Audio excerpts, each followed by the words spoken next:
राम का नाम लिखा पत्थर पानी में तैरने की घटना तो सभी ने रामायण में देखी और सुनी है, लेकिन आज हम आपको एक ऐसी जगह के पत्थर की महिमा के बारे में बता रहे हैं जो कि सांपों की समस्या के निवारण में बेहद कारगर है।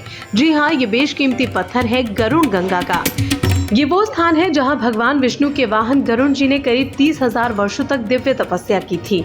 इस स्थान का हमारे पुराणों में विशेष उल्लेख है। कहते हैं गरुड़ गंगा के पत्थर को घर में रखने से सर्प बाधा दूर हो जाती है।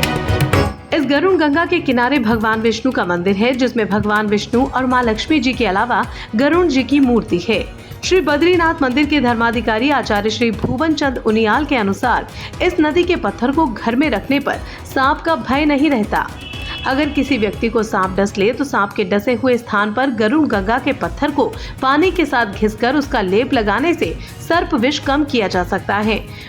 उन्होंने बताया कि स्कंद पुराण वैष्णव खंड अध्याय 4 श्लोक 5 के अनुसार गरुड़ जी ने श्री बद्रीनाथ धाम के दक्षिणी भाग में स्थित गंधमादन पर्वत पर 30,000 वर्षों तक दिव्य तपस्या की और भगवान विष्णु का वाहन होने का सौभाग्य प्राप्त किया।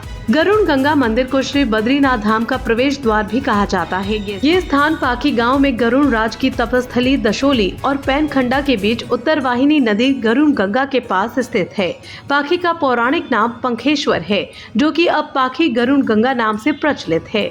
पौराणिक मान्यताओं के अनुसार भगवान विष्णु के प्रिय वाहन गरुड़ ने यहाँ तपस्या की थी और गरुड़ राज के तप से खुश होकर भगवान विष्णु ने उन्हें वरदान दिया था कि आज से मेरी पूजा तब तक सफल नहीं होगी जब तक कोई भक्त तुम्हारे दर्शन न कर ले।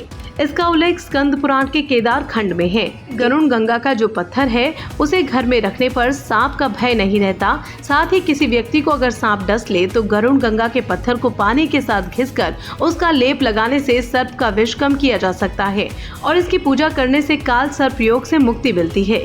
दूसरा मत ये भी है कि गरुड़ गंगा नदी जो गरुड़ भटियाना तोक से निकलती है उसके आसपास जड़ी बूटी का क्षेत्र है।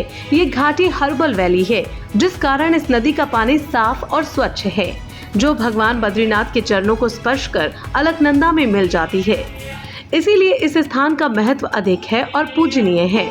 वैसे गरुड़ गंगा नामक ये स्थान पीपल कोटी से 3 किलोमीटर आगे श्री बद्रीनाथ मार्ग पर स्थित है। गरुड़ के पंख जैसा होने की वजह से इस गांव को गरुड़ गंगा या पाखी भी कहा जाता है। इस गांव के बीच प्रसिद्ध अलकनंदा और गरुड़ गंगा नदी है।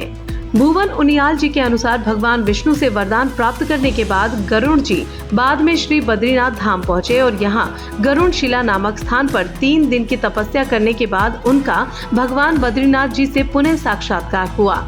श्री कृष्ण जन्मोत्सव के समय गरुड़ मंदिर और श्री लक्ष्मी विष्णु मंदिर परिसर में भव्य मेले का आयोजन किया जाता है, जिसमें दुर्गा मंदिर से श्री कृष्ण लीला की झांकी यात्रा निकाली जाती है और यहाँ गरुड़ गंगा नदी के तट पर कालिया नाग मर्दन की लीला के साथ यात्रा संपन्न होती है। अगर आप भी कभी बद्रीनाथ की यात्रा पर जाएं तो इस गरुड़ गंगा से पत्थर लाना ना भूलें। सनातन मंदिर और धर्म से जुड़ी ज्यादा जानकारी के लिए आप हमारे ऐप सनातन टेम्पल्स को डाउनलोड करें।